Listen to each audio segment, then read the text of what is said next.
O que fazer quando nós estamos em apuros por conta de nossos pecados?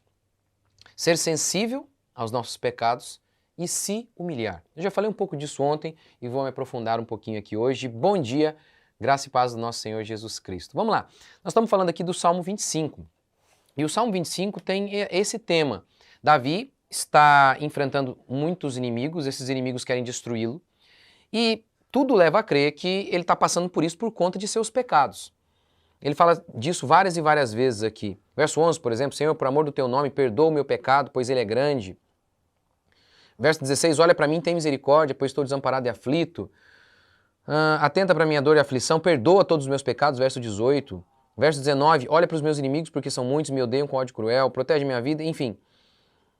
Ele está enfrentando esses inimigos e provavelmente tem tudo a ver com essa questão de seu pecado.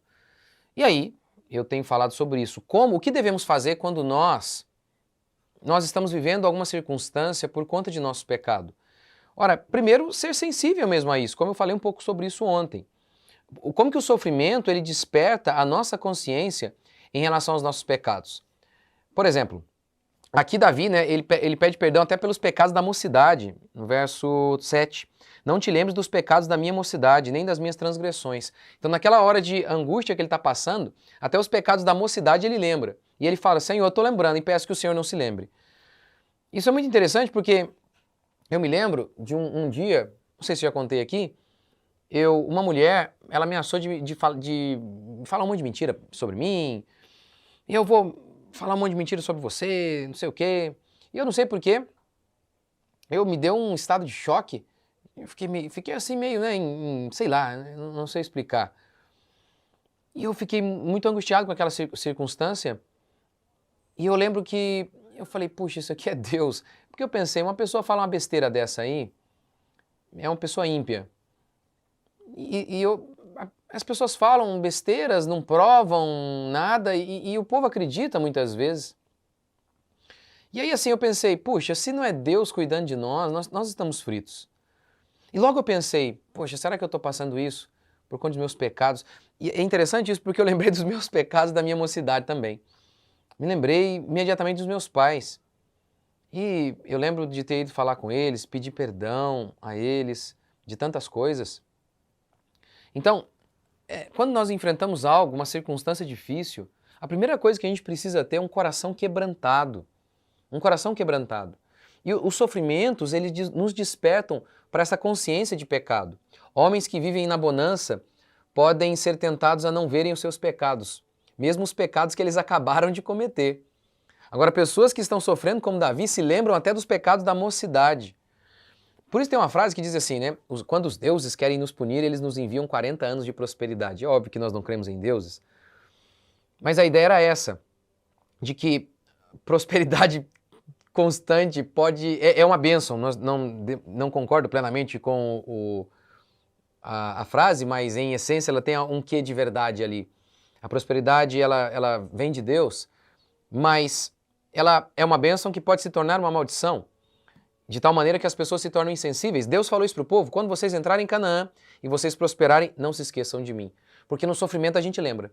Como Davi está se lembrando aqui, Davi está se lembrando inclusive até de seus pecados. Mas Davi arrepende-se genuinamente. Verso 11, por exemplo, né, ele diz, Senhor, por amor do teu nome, perdoa meu pecado que é grande. Ou seja, diante do pecado, ele tem uma consciência, diante do sofrimento, Davi tem uma consciência muito grande de seu pecado.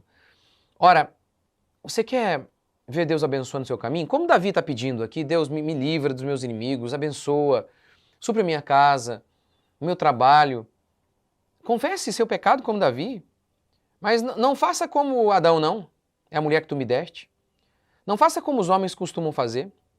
Ah, amor, eu fiz isso, mas não era bem a minha intenção, sabe? Eu sou uma pessoa boa. Faça como Davi.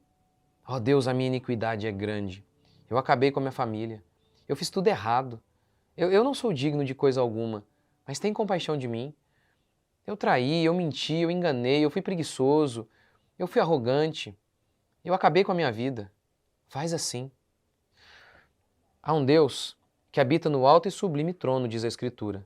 Mas ele também habita com o contrito e quebrantado de coração. Então lembre-se disso. Lembre-se dessa frase aqui, ó. O arrependimento não é um momento na vida do cristão. O arrependimento é um estilo de vida. É uma crescente de a cada dia ter mais consciência de pecado e se quebrantar diante de Deus.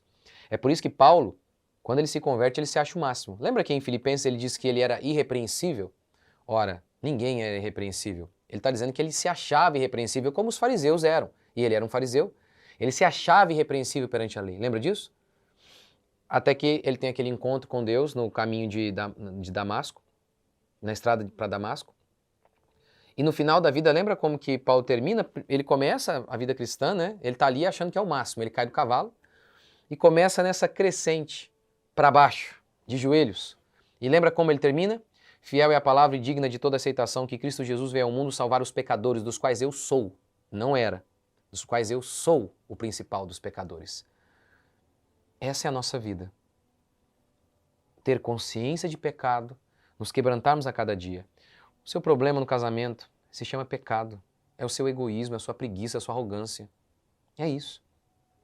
Eu sei, as pessoas vivem buscando métodos. Como que os homens modernos vivem buscando métodos? No meu curso, né, tanto de criação de filhos quanto o homeschooling, eu falo sobre isso. Os homens estão buscando métodos e mais métodos porque eles não sabem ser família mais. Eles não sabem ser homens de Deus, mulheres de Deus, e por isso buscam métodos, métodos e mais métodos. O que você precisa é ser santo, esse é o método. É isso que o seu marido precisa, irmã. É isso que a sua esposa precisa, meu querido irmão. Que você seja santo, quebrantado. Assista a minha pregação na série de Êxodo, Um Homem Quebrantado, alguma coisa assim. Coloque lá, Quebrantado, Êxodo, Rodrigo Mocelin, no YouTube, aqui no YouTube. Lá. É muito importante essa pregação. Assista, assista. Tá aí. É isso que você precisa, ter essa sensibilidade como Davi. Davi não era impecável, ele pecava e ele fez coisas horríveis. Mas Davi tinha um coração quebrantado.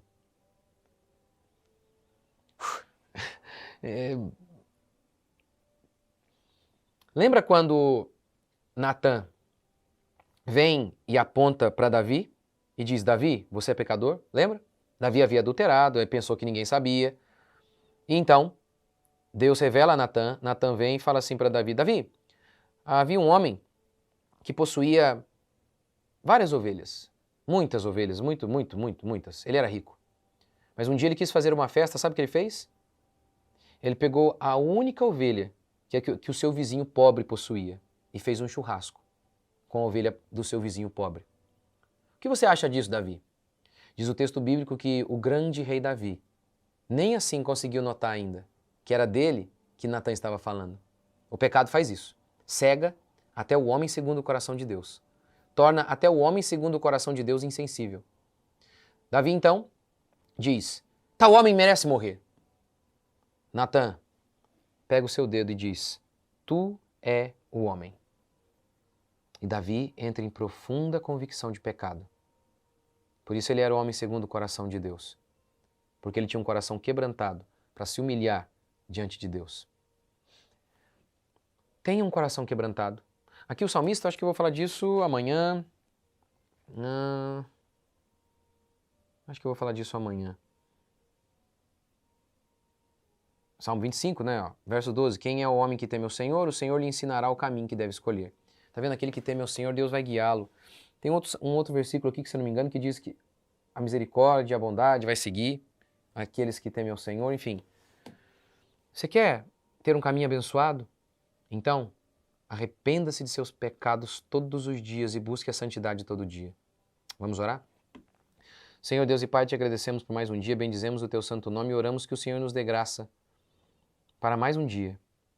Ilumine os nossos pecados, mostre os nossos pecados para nós, Pai, para que possamos viver em santidade a cada manhã. Ó Deus, não permita que nos tornemos insensíveis aos nossos erros, mas nos conduz em arrependimento e fé a cada manhã. Ajude-nos, ó Pai, a vivermos para a Tua glória. E Pai, se vivermos assim, ajoelhados diante do Senhor e com o coração quebrantado, não precisaremos temer a nada e nem a ninguém. Saberemos que a Tua bênção estará sobre nós. Leva o Teu povo, cada um de meus irmãos e amigos que estão me ouvindo agora, leve-os ao genuíno arrependimento. Leve-os ao genuíno arrependimento. que eles se tornem filhos melhores, pais melhores, cônjuges melhores, trabalhadores melhores, empresários melhores. É isso que eles precisam. Eles não precisam de nenhum coach, nenhum curso de psicologia, nenhum método mirabolante dos últimos tempos.